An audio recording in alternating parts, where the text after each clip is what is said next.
আলাইকুম। সবাই কেমন আছেন? আশা করি অনেক ভালো আছেন। আমি আপনাদের মাঝে আজকে দেখাবো কিভাবে নৈপুণ্য অ্যাপে বিষয়ভিত্তিকভাবে যে শিক্ষক তাদেরকে অ্যাড কীভাবে করবেন। তো প্রথমে আমি গুগলে চলে যাব।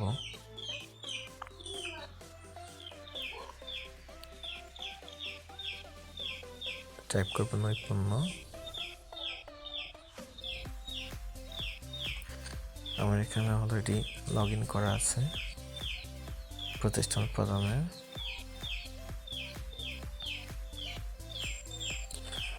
এখান থেকে আমি ব্যবস্থাপনায় চলে যাব, তারপর শিক্ষক ব্যবস্থাপনা,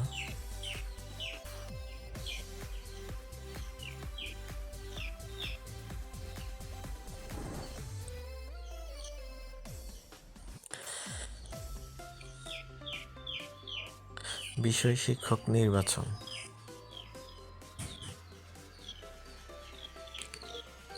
আমার এখানে সপ্তম শ্রেণী এবং ষষ্ঠ শ্রেণী দুইজন শ্রেণী শিক্ষকের বিষয়ভিত্তিকে যারা যারা শিক্ষকরা অ্যাড করতে হবে।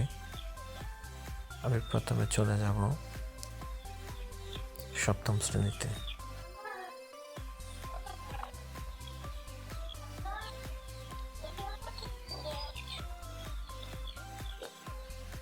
এখানে প্রতিষ্ঠানের ব্রাঞ্চের নেম, ভার্সন, শিফট, শ্রেণী, সেকশন, শিক্ষাবর্ষ, তারপর শ্রেণী শিক্ষক।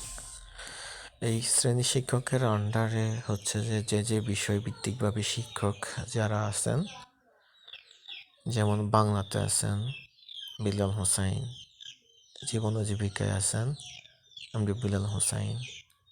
হিন্দু ধর্মে এখানে কোনো শিক্ষক নেই, যদি থাকতো তাহলে আমরা এখান থেকে অ্যাড করে নিতাম। আচ্ছা, স্বাস্থ্য সুরক্ষা মোহাম্মদ জাহাঙ্গীর আলম মোল্লা। ওকে, ইসলাম শিক্ষা, গণিত, ইংরাজি, বিজ্ঞান, শিল্প সংস্কৃতি, তারপরে ইতিহাস, সামাজিক বিজ্ঞান, ডিজিটাল প্রযুক্তি। এগুলো শেষ হয়ে গেলে তথ্য হালনাগাদে ক্লিক করে দিলেই হয়ে যাবে।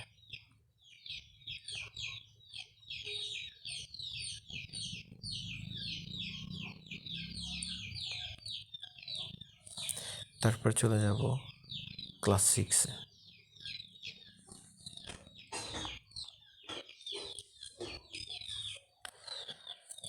ক্লাস 6-এ একই রকম শ্রেণী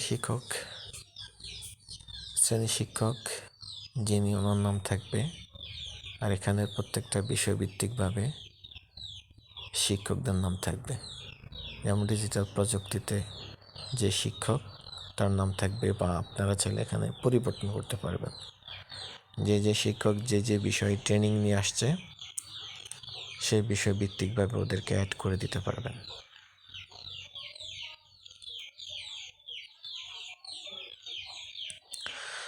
আশা করি আমার ভিডিওটি আপনাদের অনেক উপকারে আসবে। আর এখানে একটা নতুন নোটিফিকেশন আজকে 2 দিন ধরে আসছে।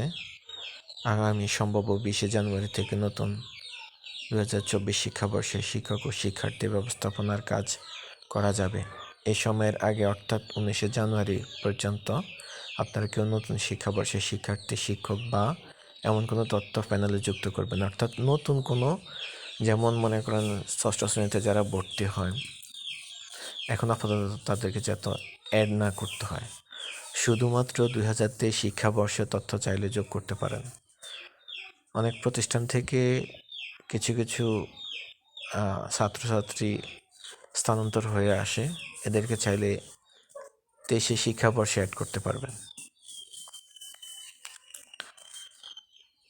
এই হচ্ছে যে আমার ভিডিও। আশা করি আপনাদের অনেক উপকার আসবে। আর কোনো বিষয় যদি আপনাদের জানার আগ্রহ থাকে বা জানতে চান, তাহলে অবশ্যই কমেন্ট বক্সে আমাকে বলবেন, আমি আপনাদের জন্য নতুন ভিডিও তৈরি করব। আসসালামু আলাইকুম, সবাই ভালো থাকবেন।